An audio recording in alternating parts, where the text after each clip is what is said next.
Koobkaagu ma barbaa maran mise barbaa buuxa? Sida aad uga jawaabto su'aashan qadiimka ah ee ku saabsan fikirka togan, waxaa laga yaabaa inay ka turjunto sida aad noloshaada u aragtid iyo haddii aad tahay qof niyad fiican leh ama qof rajo xun. Niyad wanaagaaga ama niyad xumadaadu xataa waxay saamayn kartaa caafimaadkaaga. Runtii cilmi baaris badan ayaa waxay muujinayaan in dabeecadaha shakhsiyadeed sida inaad yididiilo lahaatid ama qof rajo xumo heeso ahaatid ay saamayn weyn ku yeelan karaan meelo badan oo caafimaadkaaga iyo fayoobida naftaada ah. Fikirka togan ee sida caadiga ah la yimaada yididiilo waa qayb muhiim ah oo ka mid ah maaraynta istareeska, yareynta istareeska, naftaadana waxay faa'iidooyin caafimaad oo badan u leedahay nafteena. Haddii aad tahay qof mar kasta niyad jabsan, ha niyad jabin, waxaad baran kartaa, naftaadana bari kartaa inaad lahaatid niyad wanaagsan mar kasta. Fahamka niyad wanaaga. Fahamka fikirka togan iyo isla hadalka wanaagsan macnaheedu maaha inaad iska indho tirto xaaladaha nolosha ee adag. Niyad wanaaga macnaheedu waa in aad u wajahdo oo uga fikirtid xaaladda adag ee ku haysata mid tegi doonta, oo wax fiican ay ka dambayn doonaan. Mar kasta waxaa rajaynaysaa in wax fiican noloshaada u imaan doonaan mustaqbalka dhow iyo kan dheerba.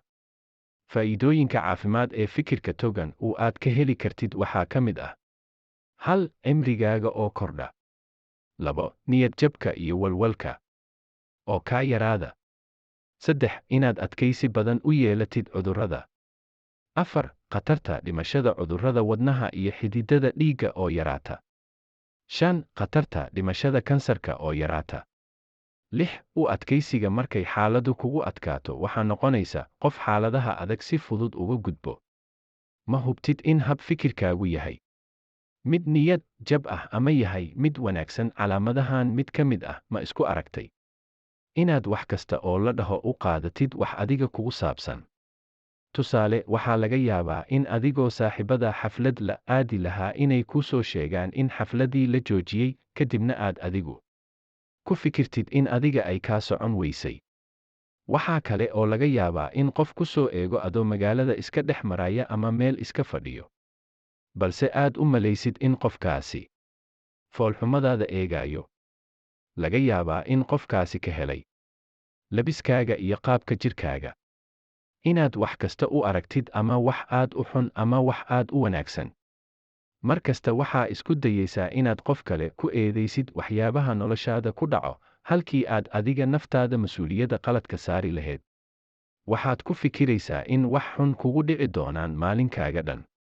Kadib marka wax xun kugu dhacaan, tusaale, maqaaxi ayaad tagtay, waxaad dalbatay kafeey balse waxaa lagu keenay mid xun.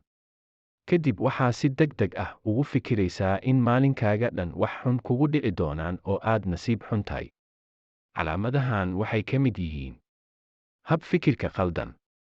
Isku day inaa baratid inaa wax kasta noloshaada ku saabsan si wanaagsan uga fikirtid. Meeshaa dhihi lahayd, waxaan iima shaqaynayaan. Waxaa dhahdaa, waan isku dayaa inaan ka shaqaysiiyo. Meeshaa dhihi lahayd, lacag uma haysto waxaas. Waxaa dhahdaa, baahidu waa hooyada dhasho in wax la samaysto. Meeshaa dhihi lahayd, waan fool xumahay. Waxaa dhahdaa, waan qurux badanahay. Haddaad isbartid inaa wanaag ugu fikirtid naftaada, waxaa noqonaysaa qof naftiisa aanan cambaaraynin, oo naftiisa aqbalo oo aanan eedaynin dadka u dhow iyo asxaabta ku hareeraysan.